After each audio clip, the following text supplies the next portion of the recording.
അടച്ചുപൂട്ടിയ factory തുറന്നു പ്രവർത്തിക്കുക. അടച്ചുപൂട്ടിയ factory തുറന്നു പ്രവർത്തിക്കുക. ഇൻകുലാബ് ഇൻകുലാബ് ഇൻകുലാബ് സിന്ദാബാദ്. മാനേജ്മെന്റ് നീതി പാലിക്കുക. തോറ്റിട്ടില്ല, തോറ്റ ചരിത്രം കേട്ടിട്ടില്ല. താനെന്താ വൈകിയത്? ഞാൻ എപ്പോ വന്നാലും മുദ്രാവാക്യം വിളിക്ക് ഒരു കുറവും വരുത്തണല്ലോ ഏട്ടാ. എടോ, സംഗതി ഫാക്ടറി പൂട്ടിക്കിടക്കുകയാണെങ്കിലും ഇപ്പൊ ഇതാ നമ്മുടെ തൊഴിൽ. കൃത്യനിഷ്ഠ പാലിക്കണം. ഞങ്ങളുടെ തൊഴിൽ പോയപ്പോ നേതാവിന് ഒരു തൊഴിലായി. എടോ, താൻ വേറെ ജോലി അന്വേഷിക്കുന്നതും പല പണിക്ക് പോകുന്നതും ഞാൻ അറിയുന്നുണ്ട്. കൂട്ടത്തിൽ നിന്ന് സ്വന്തം കാര്യം മാത്രം നോക്കുന്നത് വർഗബോധമുള്ള ഒരു തൊഴിലാളിക്കും ചേർന്നല്ല. വിളിയണോ മുദ്രാവാക്യം? ധീര വീര നേതാവേ, ധീരതയോട് നയിച്ചോളൂ, ലക്ഷ്യം ലക്ഷ്യം പിന്നാലെ. മിഠായിയാണ് മിഠായിയാണ് മിഠായിയാണ് മിഠായിയാണ്. വെടിയുണ്ട് ഞങ്ങൾക്ക് മിഠായിയാണ്. വെടിയുണ്ട് ഞങ്ങൾക്ക് മിഠായിയാണ്. വെടിയുണ്ട് ഞങ്ങൾക്ക് മിഠായിയാണ്. വെടിയുണ്ട് ഞങ്ങൾക്ക് മിഠായിയാണ്. ഇൻക്ലാബ് ഇൻക്ലാബ് ഇൻക്ലാബ് സിന്ദാബാദ്. ഇൻക്ലാബ് ഇൻക്ലാബ് ഇൻക്ലാബ് സിന്ദാബാദ്. ഒന്നിന് താൻ മുദ്രാവാക്യം വിളിയിടൂ. ഇനി മുദ്രാവാക്യം വിളിച്ച് ഇത് ഇതാവും. വയറും ചെറിയ പ്രശ്നം. ചെല്ല് ചെല്ല്, ഇവിടെ നാറ്റിക്കണ്ട. ചെല്ല്. വിജയം വരെയും സമരം ചെയ്യും. സമരം ചെയ്യും. സമരം എന്താ വല്ല രക്ഷ ശരിയാക്കാന്ന മാനേജർ പറഞ്ഞിരിക്കുന്നു. പോയി നോക്കാം. വിട്. വിജയം വരെയും സമരം ചെയ്തിട്ട് വരാം. മുന്നിൽ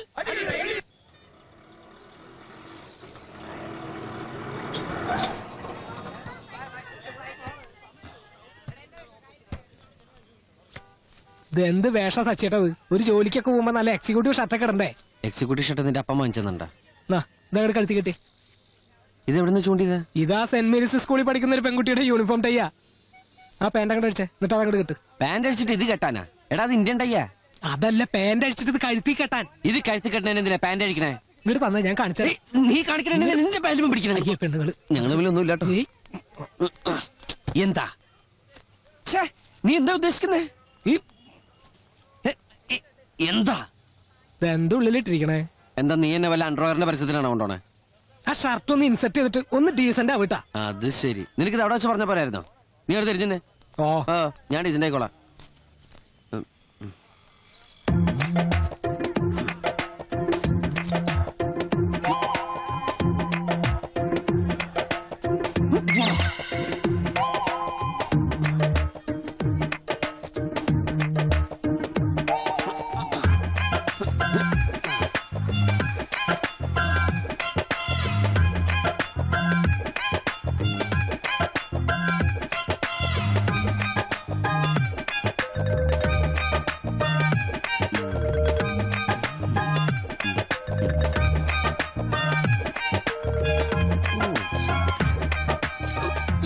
വൃത്തിയിട്ടവനെ കൊറേ നേരം ആയാലും ഉള്ളിലോട്ട് നോക്കി അശ്ലീലം കാട്ടുന്നത്.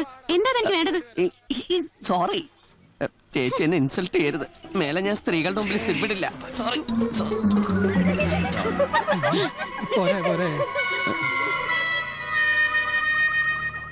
കാണിച്ചു തരാടാ. ഇനി എന്ത് കാണാൻ? എല്ലാരും കണ്ടില്ലേ?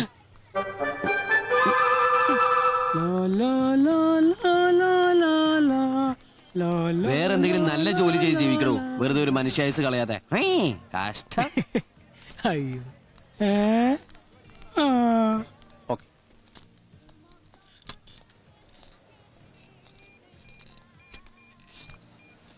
നമസ്കാരം. ഇദ്ദേഹത്തിന്റെ കാര്യമാണ് ഞാൻ സാറിനോടന്ന് പറഞ്ഞത്. ഹലോ സാർ, ഇരിക്ക്. Thank you. ഏത് കാര്യത്തിന്റെ കാര്യ? അല്ല, ഞാനന്ന് പറഞ്ഞില്ല ഒരു സെയിൽസ്മാന്റെ പോസ്റ്റിന്റെ കാര്യം. അത് ഇദ്ദേഹത്തിന് വേണ്ടിയാ. ഓ, അത് ശരി. ബിസിനസ് ഒക്കെ ഡള്ളാടോ. പുതിയ പോസ്റ്റിംഗ് ഒന്നും ഇപ്പൊ പറ്റില്ല.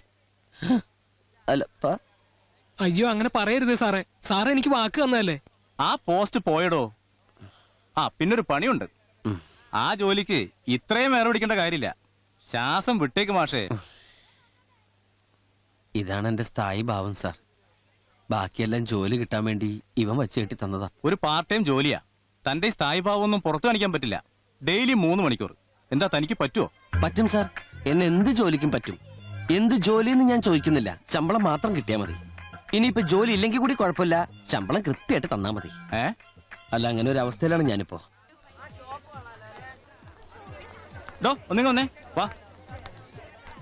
എന്താ സാർ? തന്റെ ഡ്യൂട്ടി ഇപ്പൊ കഴിയില്ലേ? കഴിയുമ്പോ താനതഴിച്ച് ഇങ്ങേറി കൊടുത്തേക്ക്. ഇനി സെക്കൻഡ് ഷിഫ്റ്റിൽ മാത്യുവിന് പകരം ഇയാളാ. ഒരു ആക്സിഡന്റ് പറ്റി മാത്യു കുറച്ചാൾ ലീവാ. ഓക്കെ, വൈകുന്നേരം ഇത്തിരി മേലുവേന ഉണ്ടാവും, പിന്നെ ഒരു തലവേനയും കുറച്ച് ദിവസത്തേക്ക് ഉണ്ടാവുള്ളൂ, പിന്നെ അത് ശീലമായിക്കോളും. സച്ചേട്ടന് ഈ പണി ബുദ്ധിമുട്ടാണെങ്കിൽ പിന്നെ സച്ചേട്ടൻ തന്നെ വേറെ വല്ല പണി കണ്ടുപിടിക്കും.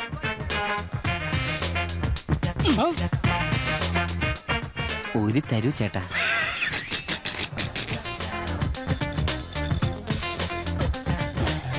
ആഹാ, നല്ല കറക്റ്റ് ഫിറ്റ്.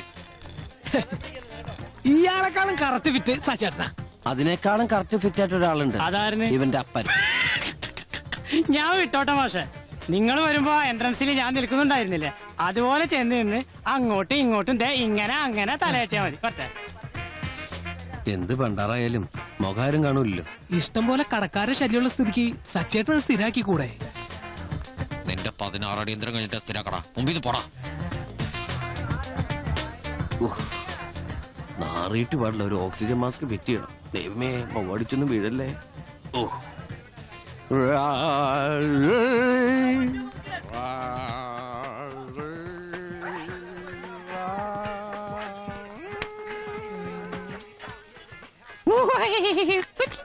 കടിച്ചിട്ടും പാടില്ല, വൃത്തിയായിട്ടാ കുളിക്കാണ്ട് കയറി നിരുന്നോ.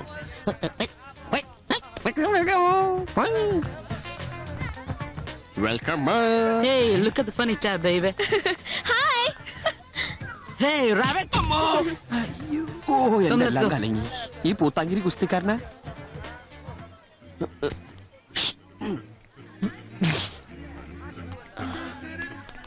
കരിഞ്ഞ ഋത്തിക് റോഷൻ പോയണ്ടോടാ? കണ്ടു കണ്ടു. ഏതടാ കൂടെയുള്ള ഐശ്വര്യ റോയ്? എന്തായാലും കണ്ണ് കാണാത്ത പീസ, അല്ലെങ്കിൽ എന്റെ കൂടെ പോവോ? Step in, darling. Thank you. റെസ്റ്റോറന്റിലേക്കാ പോകുന്നത്. കണ്ണോർന്നില്ല പെണ്ണിന്റെ വാ തുറക്കും. ആ, കഴിഞ്ഞ 2-3 മാസത്തെ ബില്ല് ബാക്കിയുണ്ട്, അടച്ചില്ലെങ്കിൽ ഫ്യൂസ് വരുന്നൊക്കെ പറഞ്ഞപ്പോ അറുത്ത കൈക്ക് ഉപ്പ് തേക്കാത്ത കുഞ്ഞാറച്ചാണ്ട കയ്യിൽ കിട്ടുമ്പോ തരാന്ന് പറഞ്ഞ 1000 രൂപ കടം വാങ്ങിച്ചു കൊടുത്തുട്ടാ കഴിവറമോന്റെ കയ്യില്. ആ കാശായിരിക്കും അത്. അവന്റെ ഫീസ് ഞാൻ നൂര്. ഹെൽമെറ്റ് വെച്ചിട്ട് പോവാ, വെറുതെ തല്ലുകൊള്ളണ്ട. നീ പോടാ. Yes, please. 1 pizza and 2 cokes. ആരെ ചില്ലോട് കൊണ്ടു വെച്ചു. Anything else? That's enough. Okay. നമ്മുടെ കാര്യം വീട്ടിൽ അവതരിപ്പിച്ചോ? മമ്മിയോട് സൂചിപ്പിച്ചു. ഡാഡിയെ തിരക്കൊഴിഞ്ഞ് കിട്ടിയില്ല. ശരത്ത് വീട്ടിൽ പറഞ്ഞോ? എന്റെ ബ്രദറും ഭയങ്കര ബിസിയാണ്. 100 കൂട്ടം ബിസിനസ് അത്തല്ലേ. ഓഹോ. ഇപ്പൊ കക്ഷി ടൂറിലാണ്. I think he's in San Francisco. അത് കഴിഞ്ഞ് മറ്റന്നാ ഫിലാഡൽഫിയ. എനിക്ക് കുറച്ച് ഷോപ്പിംഗ് ഉണ്ടായിരുന്നു. 2-3 CD, പിന്നെ ഒരു ജീൻസും ടോപ്പും. മറക്കണ്ട, ഇന്ന് ശരത്തിന്റെ ട്രീറ്റാ. അത് പിന്നെ പറയാനുണ്ടോ ഡിയർ? ചേട്ടൻ സ്റ്റേറ്റ്സ് അയച്ചിരുന്ന ഡോളേഴ്സ് ഒക്കെ ഞാൻ പിന്നെ ആർക്ക് വേണ്ടിയാ സ്പെൻഡ് ചെയ്യാ? Yeah. ഇവിടെ മൊത്തം ഡ്യൂപ്ലിക്കേറ്റ് ആണ് റൂബർ ഉണ്ട്. ചേട്ടന്റെ കാശ് വെറുതെ കളയണോ? താനോടുത്ത പണിക്കാരനല്ലേ, ആ. എന്നിട്ട് കുറ്റം പറയണേ? മുഖംമൂടിയിട്ട സത്യങ്ങൾ പറയാണ്ടിരിക്കാൻ പറ്റുമോ അനിയാ? Don't disturb us. ഞങ്ങൾ കുറച്ചേരം ചൊല്ലിക്കോട്ടെ. Oh, poor chap. Give him some tip. അങ്ങനെ നല്ല കാര്യമൊക്കെ ചെയ്യും, ഉള്ളതൊക്കെ പോന്നോട്ടെ. ജീവിക്കാൻ വേണ്ടി ഓരോ വേഷങ്ങളെ. Look darling, I'm giving him $100. Oh, so cute. പറ്റിയ കൂട്ടാ. എന്റെ കാശ് എനിക്ക് തന്നെ തന്നിരിക്കാം കാട്ടുമാക്കാൻ. ഇനി ഞാൻ 900 രൂപ എവിടെ നിന്ന് ഉണ്ടാക്കേണ്ട ഈശ്വര? ആ കുഞ്ഞാറുവന്റെ കാര്യം ആലോചിക്കുമ്പോ താങ്ക് യു. തന്മാത്രയിലെ ആദ്യത്തേതും അവസാനത്തേതുമായ കാർബൺ ആറ്റങ്ങൾ തമ്മിലുള്ള ബന്ധനം മൂലം ചില സംയുക്തങ്ങൾക്ക് വലിയ രൂപത്തിലുള്ള ഘടനയുണ്ടാകുന്നു. അതിനെയാണ് വലിയ സംയുക്തങ്ങൾ അഥവാ ക്ലോസ് ചെയിൻ കോമ്പൗണ്ട്സ് എന്ന് പറയുന്നത്. ഈ വലിയ സംയുക്തങ്ങളെ ആലിസൈക്ലിക് സംയുക്തങ്ങൾ എന്നും ആരോമാറ്റിക് സംയുക്തങ്ങൾ എന്നും രണ്ടായി തരംതിരിക്കാം. ഏട്ടന് മനസ്സിലായോ? എത്ര പ്രാവശ്യം പറഞ്ഞു തന്നതാ? അതെ, നമുക്കിനി ഫിസിക്സ് പഠിക്കാം. ഈ കെമിസ്ട്രി ഭയങ്കര ബോറാ. അപ്പൊ കെമിസ്ട്രി പാസ്സാവണ്ടേ? അത് കറണ്ട് വന്നിട്ട് മതി. വെളിച്ചത്തിരുന്ന് പഠിക്കാത്തോണ്ടാ എന്റെ തലയിലൊന്നും കേറാത്തത്. ഈ പ്രകാശ സംശ്ലേഷണം എന്ന് പറഞ്ഞാൽ അതാണല്ലോ. അതെ, ഈ പ്രകാശ സംശ്ലേഷണം ബയോളജിയിലാ. അപ്പൊ ബയോളജിയും തലയെ കേറിയിട്ടില്ല എന്നർത്ഥം. ആ, അതാണ് എല്ലാം കൂടി ഒരു ദിവസം പഠിപ്പിച്ചുള്ള കുഴപ്പം. അങ്ങോട്ട് ഇങ്ങോട്ട് മാറിപ്പോവില്ലേ? ഓ, ദേ വരണ്ട്. ഓ, ഒളിച്ചോടി പോയിട്ടില്ല കാട്ടുകന്തർവൻ. എന്തെല്ലാം ഇരുട്ടിരിക്കണേ? ഈ മുട്ടിഞ്ഞ പവർ കട്ട് ഇനി തീർന്നില്ലേ? ഏട്ടാ, ഈ ഫിലാഡൽഫിയയിൽ പവർ കട്ട് ഉണ്ടോ? ഫിലാഡൽഫിയയിൽ പവർ കട്ടില്ല. അവിടുന്ന് 1300 കിലോമീറ്റർ പ്ലെയിനിൽ സഞ്ചരിച്ചാൽ സാൻ ഫ്രാൻസിസ്കോയിൽ അവിടെയാണ് എപ്പോഴും പവർ കട്ട്. ആ, നീ എപ്പോ വന്നു? ഞാൻ ടൂർ കഴിഞ്ഞ് ഫിലാഡൽഫിയ ഇപ്പൊ ലാൻഡ് ചെയ്തുള്ളൂ. നിനക്ക് സുഖമല്ലേ അനിയ? നടന്നു നീ വല്ലാണ്ട് മെലിഞ്ഞു. എടാ സച്ചി, ചുറ്റുവട്ടത്തൊക്കെ കറണ്ട് ഉണ്ടല്ലോ, എന്നിട്ടെന്താ നമുക്ക് മാത്രം ഇല്ലാത്ത? ഇതാണ് ഇലക്ട്രിസിറ്റി ബോർഡുകാരുടെ ഒരു കാര്യം. ഒരു 3-4 മാസത്തെ ബില്ലടച്ചില്ലേ അപ്പാമാര് ഫീസ് വരും. ദേ ഇവൻ രാവിലെ പറഞ്ഞുള്ളൂ ബില്ലടച്ചില്ലേ അപ്പ ഫീസ് വരുന്ന്. നീ പറഞ്ഞില്ലേടാ? അങ്ങോട്ട് വന്ന് ഒരു കാര്യം പറഞ്ഞു. നീ വല്ലാണ്ട് പെര നിറഞ്ഞു. ഒന്നും കഴിക്കുന്നില്ലേ നീ? വാതിലിൽ കൂടി പോലും കടക്കുന്നില്ലല്ലോ മോനെ. അയ്യോ എന്താടാ സച്ചി? ഇരുട്ടോണ്ട് ഞാൻ പല ഓട്ടകൾ അടിക്കാൻ ഇതാണ് ഏട്ടാ ഇരുട്ടടി ഇരുട്ടടി എന്ന് പറഞ്ഞ. അല്ല മോളെ, അത് ലൈറ്റ് ഇട്ട് അടിക്കണ ഇരുട്ടടി എന്ന് പറയാ. നീ ആരാടോ? 2 കാര്യങ്ങൾ ഓർമ്മിപ്പിക്കാനാ ചേട്ടൻ മോന്റെ കൂമ്പിനിട്ടപ്പോ തന്നത്. 1, നാളെ വൈകുന്നേരം ഏട്ടൻ വീട്ടിൽ വരുമ്പോഴേക്കും ഇവിടെ കറണ്ട് ഉണ്ടാവണം. 2, ഒരു പെണ്ണിനെ വളയ്ക്കാൻ നടക്കുമ്പോ സ്വന്തമായി അധ്വാനിച്ചുണ്ടാക്കിയ 4 തുട്ടെങ്കിലും പോക്കറ്റ് ഉണ്ടാവണം. മനസ്സിലായടാ? പതുക്കെ. ഗുഡ് നൈറ്റ് കേട്ടാ. ഭക്ഷണം കഴിച്ചിട്ട് കിടന്നോട്ടാ.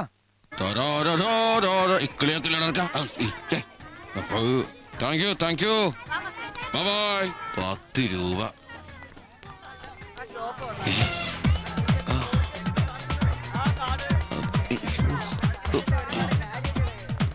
ഇവിടെ ഇപ്പൊ ആരെങ്കിലും വിളിച്ചേ?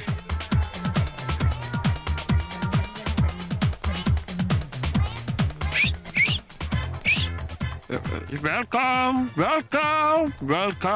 ഹായ്. ഇവിടെ ഒരു സെയിൽസ്മാൻ ഉണ്ടല്ലോ, സച്ചിദാനന്ദൻ. ഏത് ഷോപ്പില്? ഷോപ്പറിയില്ല, സച്ചിദാനന്ദൻ. സച്ചിന്നാ വിളിക്കുക. അയ്യോ അറിയില്ല കേട്ടോ.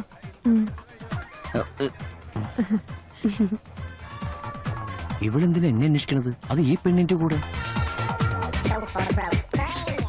മോളെ വയറുമ ടച്ച് ചെയ്യാണ്ട് പോണേ.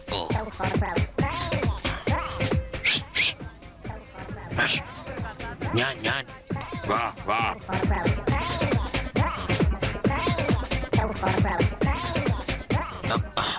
അയ്യോ മോളിലേക്ക് പോവല്ലേ?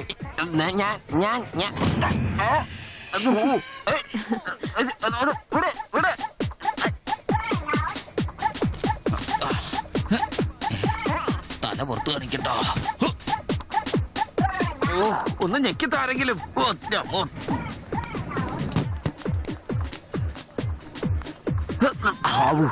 ഇതെന്താ സ്കൂൾ വിട്ടാണോ? അല്ല ഒന്നുമില്ല. ഇതിന്റെ ഡോറെന്താ പുറത്തേക്ക് വരാത്തെ?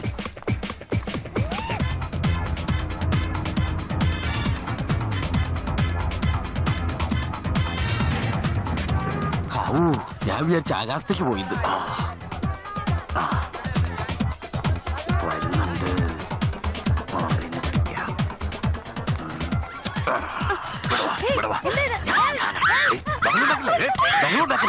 ഒന്ന് പോകണ്ട ഇവിടുന്ന്. ഞാൻ പറഞ്ഞോട്ടെ.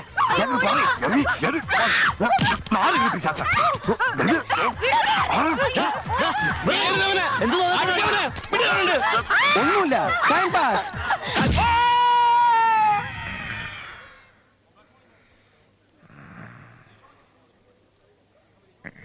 ആരാ? ആളറിയാതെ ആണെങ്കിലും നിനക്കൊരു അടിയുടെ അത്യാവശ്യം ഉണ്ടായിരുന്നു. വിളിക്കല്ലേ? ഈ സമയത്ത് ഞാൻ പ്രായമൊന്നും നോക്കൂലോ പാപ്പ. ഈ ഒരു കയ്യകലത്തിൽ നിന്ന് മാറി അവിടെ എവിടെയെങ്കിലും പോയിരുന്നു. സ്ത്രീ പീഡനത്തിന് കേസെടുക്കാൻ നിന്റെ ഭാഗ്യം. അതിനെ സ്ത്രീകളെ കയറി പിടിച്ചാലേ കേസെടുക്കൂ. ഇടക്കാലാശ്വാസമായിട്ട് കിട്ടിയിരുന്ന ഒരു പണി നീ കാരണം ഇല്ലാണ്ടായി. ഇയാൾക്കപ്പ എന്റെ പേരൊന്ന് വിളിച്ചുകൂടായിരുന്നോ? ഞാൻ എത്ര പ്രാവശ്യം നിന്നെ ജെന്നിന്ന് വിളിച്ചു. നീ കേട്ടത് പന്നീന്നല്ലേ? കൈയൊക്കെ കെട്ടി വലിയ കൊമ്പത്തി ഉദ്യോഗമാണെന്നല്ലേ വീം പിടിച്ചിരുന്നത്? കൈയൊക്കെ ഉണ്ടായിരുന്നല്ലോ ബാക്കില്, നീ കണ്ടില്ലേ?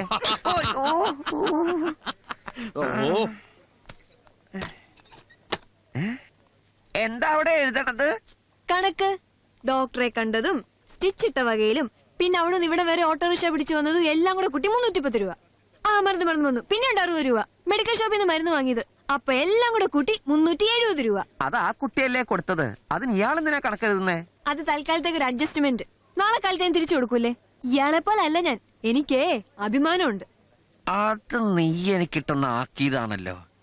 എനിക്ക് അഭിമാനം കൂടിയതുകൊണ്ടാ. ദരിദ്രവാസിയായിരുന്നിട്ടും 10,000 രൂപയുടെ കെട്ട ആ തള്ളയുടെ മോളുടെ മുമ്പിലേക്ക് വലിച്ചെറിഞ്ഞിട്ട് കൊടുത്തത്. അതെ, അത് പറയാനാ കുട്ടി എന്നെ വിളിച്ചോണ്ട് വന്നത്. അല്ലാതെ നായകന്റെ വീരസിംഗ് കണ്ട് പ്രേമപരേഷയെ പുറയൊന്നും വന്നല്ല. പിന്നെ നായകൻ വലിച്ചെറിഞ്ഞ നോട്ടുകൾക്കിടയിലേ 100ന്റെ 5 ഗാന്ധി കുറവുണ്ടായിരുന്നു. അടിച്ചു മാറ്റിയില്ലേ കള്ളൻ.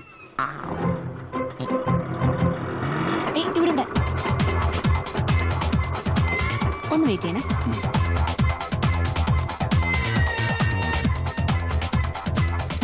ഹോട്ടലിൽ എത്താറപ്പോഴൊരു കാര്യം ഓർമ്മ വന്നത്.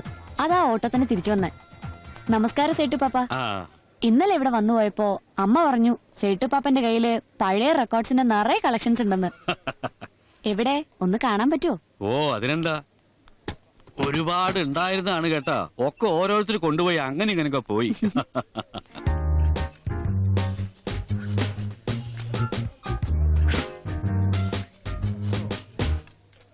നീ ആ ചുമരം എഴുതിയിട്ടോ, എന്നിട്ട് 500 രൂപ കൊച്ചിന് കൊടുത്തേക്ക്. നമുക്കെന്തിനാ വല്ലവരുടെ കാശ്? നാണക്കേടല്ലേ? നമുക്ക് അഭിമാനമല്ലേ വലുത്? അഭിമാനില്ലേ? അഭിമാനം ഇല്ലേന്ന് ചോദിച്ചാ സത്യം പറഞ്ഞ ഞാൻ അറിഞ്ഞോണ്ടല്ല. ഈ അമിതാഭ് ബച്ചനും ജയബാദ്രി അഭിനയിച്ച അഭിമാൻ ഇല്ലേ? ഓ അതില്ലാത്ത ചില ആളുകളോട് വന്നു പോകുന്നോണ്ട് അത് മാത്രം ഇവിടെ വെക്കാറില്ല. സേട്ടു പാപ്പ, ഓ ഈ അഭിമാൻ കിട്ടണമെങ്കിൽ 500 രൂപ കൊടുക്കേണ്ടി വരും അല്ലേ?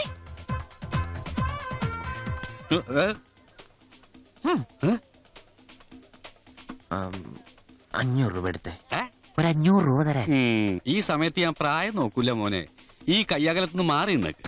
എടാ 500 വേണ്ടി ഞാൻ ആരാണ്? സേട്ടല്ലേ? ഇപ്പൊ വെറും പാട്ട് മാത്രമല്ലേ ഉള്ളൂ. നോക്ക്, നീ ഒരു കാര്യം ചെയ്യ്. പതുക്കെ പറയേ. നീ ഒരു കാര്യം ചെയ്യേ. 500 രൂപയ്ക്ക് അത് 2 കിടക്കെടുത്ത് കൊടുത്തേക്ക്.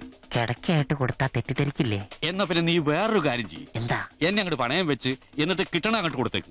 അല്ല, ഞാൻ 5 പൈസ അല്ല ചോദിച്ചത്, 500 രൂപയാ.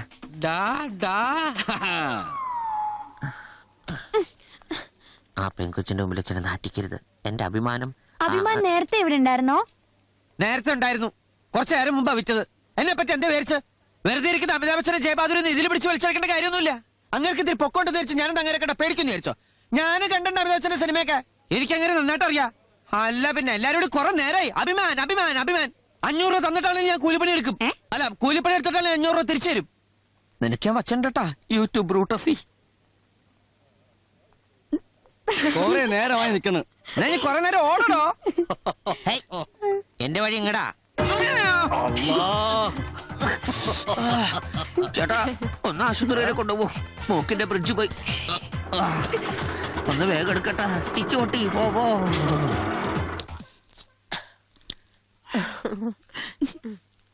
അവൻ ആളൊരു ചൂടനാ. ഇവനെ പോലെയല്ല, ആളും തരവും നോക്കി പെരുമാറാൻ അറിഞ്ഞൂടാ. എന്ന് കരുതി ഞങ്ങളോട് ദേഷ്യമൊന്നും ഇല്ലല്ലോ അല്ലേ? ദേ, ഞങ്ങൾക്ക് ഒരു പിണക്കുമില്ലാട്ടോ. അതുകൊണ്ടല്ലേ ആഹാരം കഴിക്കാൻ നിർബന്ധിച്ചപ്പോ എങ്കിൽ ആയിക്കോട്ടെ എന്ന് പറഞ്ഞത്. എന്തേ മതിയാക്കിയോ? ഞാൻ വളരെ കുറച്ചേ കഴിക്കാറില്ലേ. അത് കണ്ടപ്പോഴേ തോന്നി ഇയാളും ഡയറ്റ് കൺട്രോൾ ചെയ്യുന്ന കൂട്ടത്തിലാണ് അല്ലേ? ഡെസേർട്ട് വല്ലതും, ഐസ്ക്രീമോ മറ്റോ? എനിക്കൊരു ഐസ്ക്രീം ആയിക്കോട്ടെ. വേണ്ടാന്ന് പറഞ്ഞാ ഇപ്പോഴും പിണക്കാണെന്ന് നിങ്ങൾ വിചാരിച്ചാലോ? വോയിസിന് എഫക്ട് ചെയ്യുന്നൊന്നും സാധാരണ ഞാൻ കഴിക്കാറില്ല. എന്നാലും ഇത്തരം സന്ദർഭങ്ങളിൽ കഴിക്കുന്നതുകൊണ്ട് വിരോധമില്ലെന്നാണ് എന്റെ ഒരു കാഴ്ചപ്പാട്. അങ്ങോട്ട് അമ്മയും മോനും പേരിനതേ ഇത്രേ കഴിച്ചുള്ളൂ. ഞാൻ കരുതി കണ്ടു നിന്ന മാത്തനങ്ങളുടെ കണ്ണ് തള്ളി പ്ലേറ്റിലേക്ക് വീണിട്ട് ബുൾസയാണെന്ന് കരുതി ആ തള അതും എടുത്ത് കേറ്റുന്നു. ആ തള്ള അങ്ങനെ തീറ്റയുടെ വിചാരേ ഉള്ളൂ. പറ്റിയ മോനും. ഫുൾ ലെങ്ത് കോമഡി ആയിരുന്നു. കൂട്ടത്തില് കലക്കിയതാ ചെക്കന്റെ പാട്ടാ. ഈ ഹോട്ടലിടയ്ക്ക് ചെറുതായിട്ടൊന്ന് കുലുങ്ങിയത് ജനി ശ്രദ്ധിച്ചോ? അത് എർത്ത്ക്വേക്ക് ഒന്നുമല്ല, അദ്ദേഹം ഒന്ന് പാടിയതാ. രവീന്ദ്രനാഥ് സാറിന്റെ സംഗീത പാരമ്പര്യം കിട്ടിയത് അവനാന്നാ വിചാരം, പൊണ്ണത്തടിയൻ. പക്ഷെ ശരിക്കും രവീന്ദ്രനാഥ് സാറിന്റെ പാരമ്പര്യം കിട്ടിയ ഒരാളുണ്ട്, ചേട്ടൻ, നമ്മുടെ അട്ടാസ നായകൻ. പറഞ്ഞിട്ടെന്താ കാര്യം? വാശി, ഭയങ്കര വാശി. ബാത്റൂമിൽ പോലും ഒരു മൂളിപ്പാട്ട് പാടൂല. ഓഹോ, അസലായിട്ട് പാടിയിരുന്നതാ പണ്ട്. സ്കൂൾ യൂത്ത് ഫെസ്റ്റിവലിൽ 2 തവണ സ്റ്റേറ്റിൽ ഫസ്റ്റും വാങ്ങിയിട്ടുണ്ട്. കക്ഷിയുടെ തന്നെ ഭാഷ പറഞ്ഞ ജീവിതം കൊണ്ടുള്ള നെട്ടോട്ടത്തിനിടയിൽ സംഗീതത്തെ കുഴിച്ചു മൂടി ഒരു വാഴ നട്ടു. അത് കൊള്ളാലോ. നമുക്ക് ആ വാഴ മാറ്റി കുഴിയൊന്ന് തോണ്ടി സംഗീതത്തെ അങ്ങോട്ട് പുറത്തെടുത്താലോ? നടന്ന തന്നെ. ആ, നമുക്കൊന്ന് ശ്രമിക്കാന്നേ. അത്ര വലിയ പാട്ടുകാരനാണെങ്കി അതൊന്ന് കേക്കണല്ലോ. പാടാത്ത പാട്ടിന് മധുരം കൂടുന്ന. പാടിക്കാൻ ചെല്ലുമ്പോ തലയിലൊരു ഹെൽമെറ്റ് കൂടി വെച്ചോണം. അത്ര വാശിക്കാരനാ? എന്താ സംശയം? ഈ ഞാൻ വരെ വിചാരിച്ചിട്ട് പറ്റിയിട്ടില്ല. അതെന്താ ഈ ഞാൻ വരെ? അയാടെ ആരാ ഈ ഞാൻ?